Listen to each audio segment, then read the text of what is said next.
This is my cheap, easy to set up, low maintenance Walstad method shrimp jar, and it's 200 days old. I know it doesn't look like much, but this was designed for practicality rather than aesthetics. This 6.5 litre or 1.7 US gallon jar uses a Walstad method, meaning it has a substrate made up of topsoil that's capped with gravel. It doesn't use any form of technical filtration, and the jar relies on plants for natural water purification, and Rotala Rotundifolia does most of the work absorbing the toxins from the shrimp waste to use as nutrients for plant growth. There is some Christmas moss in there to provide grazing areas for shrimp, but they seem to prefer grazing on the algae and biofilm that grows on the lava rock. There's no heater in here either, and it's kept at room temperature, which shouldn't fall much below 18 degrees Celsius or 64 degrees Fahrenheit over the winter. Lighting is provided by a Haiger clip-on light set to automatically turn on and off, providing 6 hours of light per day. So let's dive into how the shrimp are doing. These are yellow neocaridina shrimp, essentially the yellow variant of red cherry shrimp, and in my experience they are very hardy and easy to care for. I link the setup video for this specific jar in the description, but to recap, 200 days ago I added 5 shrimp during the initial setup, and they've been left to breed and do what they wanted, and the population's currently over 30. The baby shrimp are able to grow without issue, and they can molt on a regular basis, so the population has been consistently increasing. In my last update I mentioned that I wasn't sure how I wanted to proceed with this jar, but I've decided to let the ecosystem develop on its own. By that I mean I'm not removing any shrimp from the jar, allowing the lower grades to breed with the higher grades, and just seeing what happens with the population and letting it naturally balanced based on the food supply. Adult shrimp outcompete the younger shrimp for food, letting the jar self-regulate its population and running a survival of the fittest system.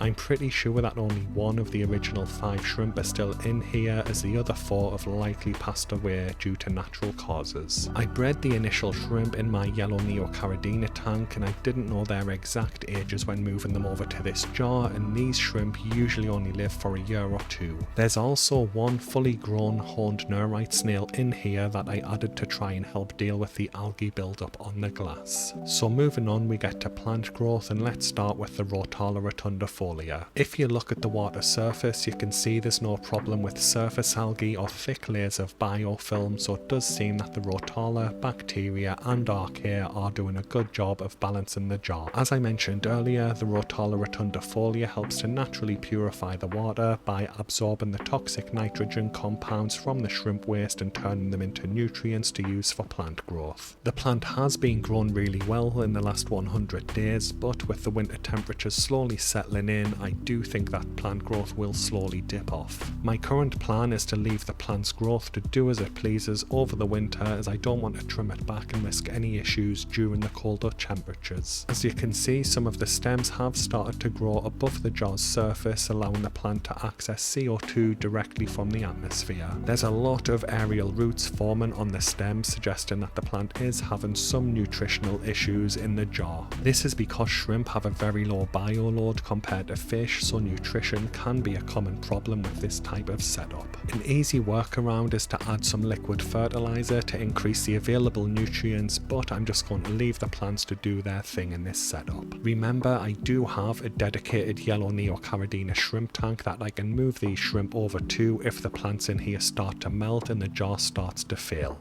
Moving down to the Christmas moss, and I really don't think that this was a necessary addition to this jar. Most of the shrimp seem to prefer grazing on the algae and biofilm that grows on the lava rock and the Rotala Rotundifolia, as they're both closer to the light source, likely providing a richer source of food. I do like the look of the deep green of the moss, so I'm going to leave it in here, and it's slowly covering the stainless steel grid that I used to anchor it in place. From what I've seen though, the shrimp only really seem to spend time on the moss once I add food there, because that's usually where it lands in this jar. And that brings us on to feeding, and let's go over what I actually add when feeding the shrimp. I'm trying to keep this setup as simple as possible, so the only 2 things I'm adding is food for the shrimp and water to counter evaporation, and the only thing I'm planning to remove is the excess plant growth as required. My algae wafers are close to their expiration date, so I'm trying to feed them as much as possible to use them up. Due to this, I'm currently adding half of a Hikari mini algae wafer to the jar each day for feeding. The shrimp eagerly swarm the wafer as soon as it's added to the jar, and they usually finish it within an hour hour or two. Once the wafer is gone, they return to grazing on the naturally occurring algae and biofilm in the jar. Their consistent grazing produces a steady amount of waste, which in turn provides nutrients for the plants. Usually I do add a variety of foods including fluval bug bites, shrimp snowflake food, bloodworm, mulberry leaves and many others. Like I said, I'm just trying to use up my algae wafers before they hit their expiry date. Shrimp can struggle to eat the algae that grows directly on the glass, leading to a bit of build-up over time. As I mentioned earlier, that's why I added the neurite snail to the jar, but it has been less active lately and I'm not sure if that's due to it getting older or if it's due to the cooler temperatures setting in, so I might need to manually scrape the algae off the glass. If I do have to manually scrape the glass, then I leave the algae in the jar for the shrimp to use as a food source because they will eat it once it's on a different surface. It's just something about it being on the glass. So moving on to water parameters, and this is where I've seen the most notable changes over the last 100 days or so. As expected, ammonia and nitrite levels are both at 0 ppm and nitrate levels are stable at 5 ppm, with this being safe for Neocaridina shrimp. The Rotala Rotundifolia is easily able to keep the nitrate levels in check and prevent it from getting so high that it may cause problems. This jar is kept at room temperature, with the water coming in at 18.3 degrees Celsius or around 65 degrees Fahrenheit at the time of recording, which is fine for cherry shrimp and pretty much as low as I'll expect this to go over the coming months before we hit the spring. However, things do start to look differently when we get to GH, KH, pH and TDS.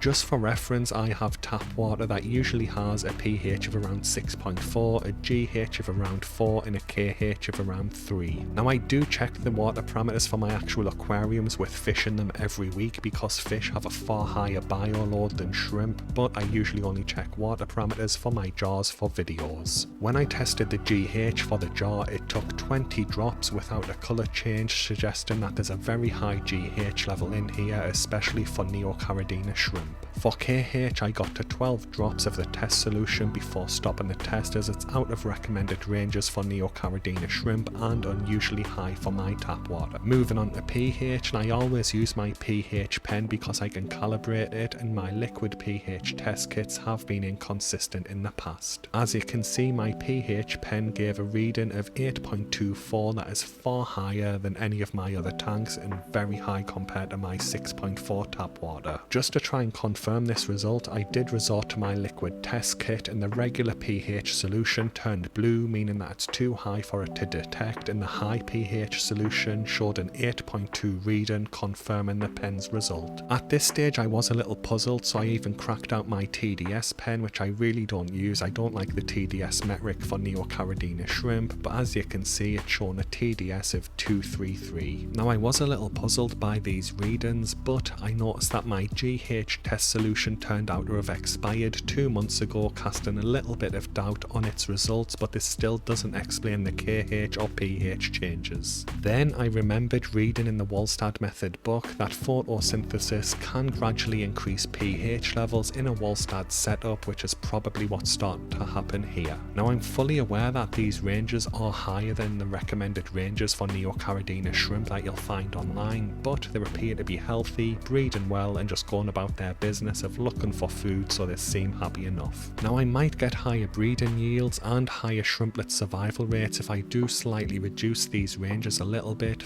but for now I'm happy to just let the jar continue as it is. So moving on to the substrate layers, and I've been doing a bit of research on this recently as it is an area where I'm weak. Now this jar was set up during my test phases where I wanted to test as many different cap and layer grain sizes as possible for the Walstad method, and I opted to use a 4mm gravel for this setup. If you're familiar with my channel, then you may know that I've tried various sizes over the last year, going as low as 0.25mm fine sand up to this 4mm gravel. Each of these grain sizes have had their own pros and cons, and they have worked with minimal issues, but personally I do prefer the 2mm grain size, and that is what I'll be sticking with moving forward. So moving on to the topsoil nutrient layer, and I do know that it's debated, but personally I do think that that stem plants can draw micronutrients from the substrate, so that is one of the functions it's performing in this jar. With this being a filterless shrimp jar, the Rotala Rotundifolia helps to naturally purify the jar, but it does work alongside beneficial bacteria and archaea colonies, with some of these grown in the substrate. Nitrosomonas and, depending on source, Nitrococcus bacteria in the substrate will convert toxic ammonia into toxic nitrite, while Nitrobacter and Nitrospira bacteria colonies convert the nitrite into less toxic nitrate. Now this jar has a substrate depth of 2 inches at its deepest point, so it's very unlikely that this substrate has any anaerobic or anoxic zones forming, which means it probably doesn't have any denitrifying bacteria converting nitrate to gas that will leave the jar. Thankfully, my Rotala Rotundifolia will use the nitrate as a nutrient source, so it's not something I have to worry about building up until it gets to a toxic level. Additionally, with this substrate depth, it's extremely unlikely that there'll be any type of hydrogen sulfide buildup, drastically reducing that risk. A commonly overlooked factor in the dirt of a Walstad method tank is the waste control bacteria that are very important, with bacillus being one of the more important ones that we want to form. This colony breaks down organic matter to naturally produce CO2 that lets the live plants absorb it and use it for healthy growth. I have noticed this gunk layer starting to form around the edges of the substrate, but I don't know what this is and I don't think it's anything to worry about. I've seen some people say this is algae, I've seen others say that it's just biofilm, I've seen some say that it's just a solid bacteria buildup, and I've seen other people say that it's a sign of the substrate turning anaerobic or anoxic. As I mentioned, I don't know what this is, but the jar seems to be progressing without issue, so I'm not worrying about it. I really don't think it's a sign that the substrate is turning anaerobic or anoxic, because it's right next to the surface of the substrate, so I doubt it's a sign of oxygen depletion. Now, I have seen people say that this type of substrate can have issues with its substrate from around the 400-day mark, but time will tell,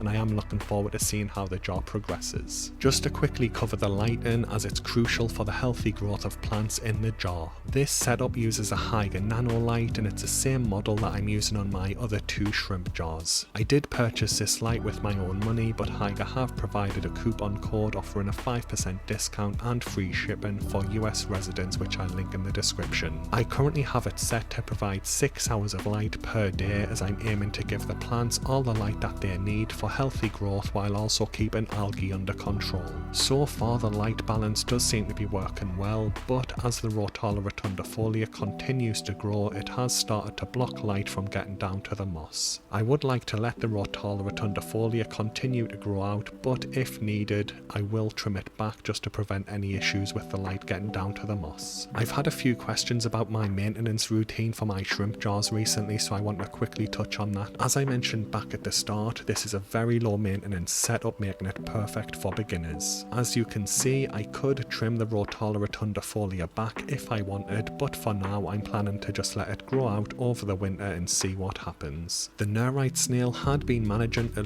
keep the algae build-up on the jar's glass under control, but like I said, the activity levels have started to drop off recently, so I may need to start scraping it off manually once per month. With the cooler winter temperatures settling in, there's far less water evaporation in the jar, so it's very rare that I even have to add new water to counter the evaporation, and I'd guess that I add maybe an inch, maybe 2 inches per month. Finally, I do feed this shrimp jar every single day with a small amount of food. That does take a couple of seconds, but I know plenty of people who keep shrimp tanks and shrimp jars who feed far less frequently than I do without issue. So to sum up my plans for the jar moving forward, I'm happy to let things continue as there are for now. This small jar has really helped to shape my approach to my aquarium care moving forward. I'm really enjoying letting the ecosystem develop and do its own thing in here, and I am looking to expand this concept with 2 new aquariums in the new year. My goal is to keep this jar running for as long as possible and then use it to study any potential issues with nutrient depletion in the substrate to try and work out fixes for potential problems with my Walstad method aquariums. The Rotala is starting to show some signs of a nutrient deficiency due to the aerial root growth, but I'm hoping that I can keep the ecosystem stable moving forward. Anyway guys, that brings the video to a close. I will publish another update around the 300-day mark, so fingers crossed we can keep it going until then. Thanks for watching and have a good day.